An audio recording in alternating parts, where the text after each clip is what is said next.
शुरू करें।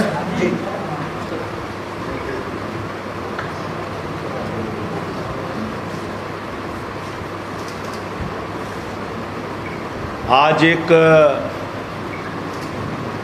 बहुत ही दुखद घटना हुई है। 14 सितंबर को हाथरस में 19 वर्षीय एक बच्ची के साथ गैंगरेप हुआ, सामूहिक बलात्कार की घटना। और सिर्फ बलात्कार ही नहीं, बलात्कार के बाद गले की हड्डी तोड़ दी गई, उसकी जीभ काट ली गई, मरणासन्न अवस्था में उसको छोड़ दिया गया।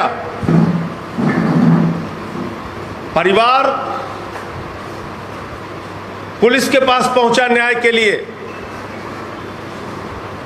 पहले सिर्फ एक व्यक्ति के खिलाफ एफआईआर दर्ज हुई, एक अपराधी के खिलाफ एफआईआर दर्ज हुई।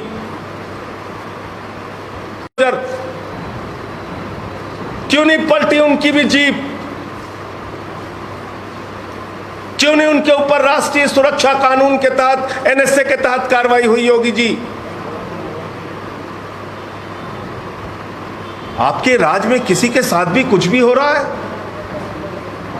मैं जौनपुर गया था, एक छोटी सी बच्ची के साथ बलात्कार करके उसकी हत्या कर दी गई, वो भी दलित परिवार से थी।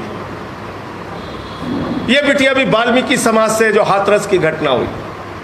लखीमपुर में गया मैं, वहां भी एक छोटी सी दलित परिवार की बच्ची के साथ बलात्कार करके उसकी हत्या कर दी गई, नृशंस हत्या।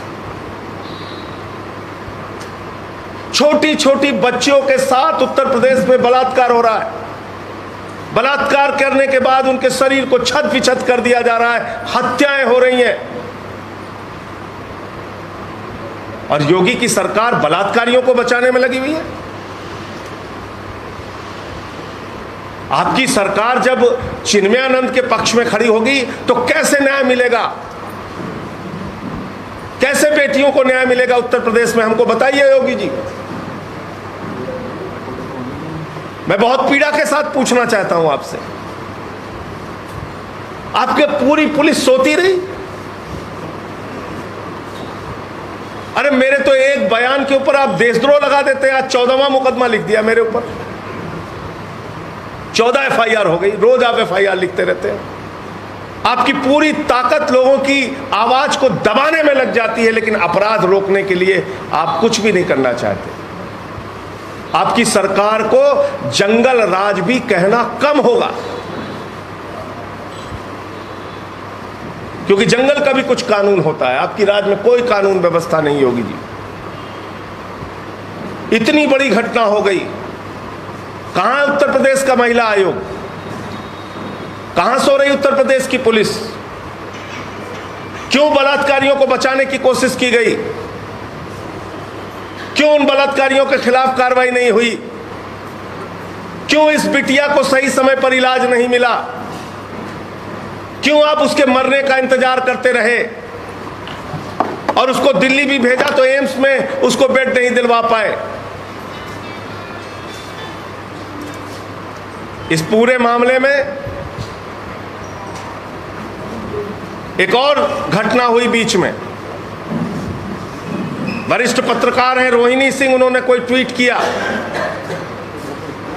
और उस ट्वीट के ऊपर इनका सूचना निदेशक है शिशिर सिंह, वो धमकी भरे शब्दों में लिखता है कि 105 गिरफ्तारियां हो चुकी हैं और इतनी एफआईआर लिखी जा चुकी है। आप सच बोलने वालों को धमकाते हैं? आपको शर्म नहीं आती? आपका पूरा तंत्र इस काम में लगा है कि बलात्कार की कोई घटना पे बोले तो उस पे एफआईआर कर दो, हत्या की कोई घटना पे बोले तो उस पे एफआईआर कर दो। आपका एसएसपी इंद्रकांत त्रिपाठी से रंगदारी मांगता है और उनकी हत्या करवा देता है। वो खुलेआम घूम रहा है उत्तर प्रदेश के अंदर, उस पर कार्रवाई नहीं कर पाते आप। बलात्कारियों पे कार्रवाई नहीं कर पाते, रोहिणी सिंह को धमकाओगे, संजय सिंह पे देशद्रोह लगाओगे कि 105 FIR हो गई है, सावधान रहना, बचे रहना। अरे तुम बच्चे हो, तुम्हें पता नहीं? मान लो उन्होंने आगरा लिख दिया था, तुम लिख देते हाँ ये घटना आगरा की नहीं हाथरस की है। पूरी घटना को ही तुमने कह दिया ये फेक न्यूज है, फलाना है, ढिमका है। तो मेरा सिर्फ इतना कहना है कि आज उत्तर प्रदेश के अंदर बेटियां सुरक्षित नहीं है। अपराध बहुत तेजी के साथ बढ़ रहा है। बच्चियों को माता पिता अपने घर से बाहर भेजने में डरते हैं, सहमे हुए हैं, रोते हैं, पता नहीं सुरक्षित आएगी नहीं आएगी। बलात्कार भी हो रहा है, हत्याएं भी हो रही हैं, और पूरा योगी जी का तंत्र और इनका पुलिस तंत्र पैसे वसूलने में, रंगदारी वसूलने में, रंगदारी नहीं दी तो हत्याएं कराने में जुटा हुआ है। और हत्या करके वो SSP खुलेआम घूम रहा है। अब तक उसके खिलाफ कोई कार्रवाई नहीं हुई, बल्कि उसकी एक चिट्ठी भी वायरल हो रही है कि उसको क्लीन चिट दिया जा रहा है। तो कुल मिलाकर ये जो घटना हुई है, इसने पूरे उत्तर प्रदेश की जनता को, पूरे देश के लोगों को हिलाकर रख दिया है। दरिंदगी, हैवानियत की पराकाष्ठा है ये। और ये एक घटना नहीं, अनेकों घटनाएं, वो चाहे जौनपुर का कांड हो, चाहे लखीमपुर का कांड हो, वो चाहे अभी मेरठ में एक निर्भया कांड हुआ, बस के अंदर बलात्कार की घटना, और ये चाहे हाथरस की घटना है। उत्तर प्रदेश में पडरौना के अंदर एक बच्ची छेड़खानी से तंग आकर अपने आप को आत्मदाह करके मर जाती है। आप उसकी पीड़ा की कल्पना कीजिए। यह हो रहा है योगी के राज में। और कार्रवाई किस पे होगी? जो इनके खिलाफ आवाज उठाएगा उस पर मुकदमे करेंगे। पत्रकार हो, कोई नेता हो, कोई पॉलिटिकल पार्टी का कार्यकर्ता हो। आज आम आदमी पार्टी के कार्यकर्ता दुराचारियों के पोस्टर बनवा रहे थे, उनको गिरफ्तार कर लिया, क्योंकि दुराचारियों के पोस्टर में भाजपा के नेता हैं, उनको उठाकर महानगर थाने में बंद कर दिया। अरे भाई, जब तुम्हारे नेताओं ने दुराचार किया है तो उनके फोटो लगेंगे नहीं लगेंगे? उनके पोस्टर लगेंगे कि नहीं लगेंगे? इस पूरे प्रकरण में फास्ट ट्रैक कोर्ट बनाकर इस मामले के अंदर जल्द से जल्द कार्रवाई पूरी करके 6 महीने में इन तमाम दुर्दांत अपराधियों को फांसी की सजा दी जाए। नंबर 1, परिवार डरा हुआ है। उससे यहां तक कहा गया है, मेरी बात हुई थी उनके चाचा से, कि तुम लोगों का हाल उन्नाव जैसा करेंगे, उनको सुरक्षा दी जाए। बहुत गरीब परिवार है, उनको मुआवजा दिया जाए, कम से कम 50 लाख रुपए का मुआवजा दिया जाए उसके परिवार को। और मैं कहना चाहता हूं, इस सरकार की तानाशाही, गुंडागर्दी और इस सरकार के राज में बढ़ते हुए अपराधीकरण के खिलाफ सबको बोलना पड़ेगा, आवाज उठानी पड़ेगी। इस बात की चिंता किए बगैर कि कितने मुकदमे होते हैं, इस बात की चिंता किए बगैर कि कितनी जांच होगी और कितनी जेल होगी और कितनी लाठी चलेगी। मैं आज बहन कुमारी मायावती जी का स्टेटमेंट देख रहा था। ऐसा लग रहा है भारतीय जनता पार्टी का मुखपत्र निकाल रही है। आप दलितों की इतनी बड़ी नेता हैं, 4 बार की मुख्यमंत्री हैं, आप इस सरकार के खिलाफ मुखरता से बोल नहीं पाती? ऐसे अत्याचार और अन्याय पर भी आप आवाज नहीं उठा पाती? ये बहुत अफसोसजनक है कि ऐसे समय में भी इस तरह की राजनीति देखने को मिल रही है।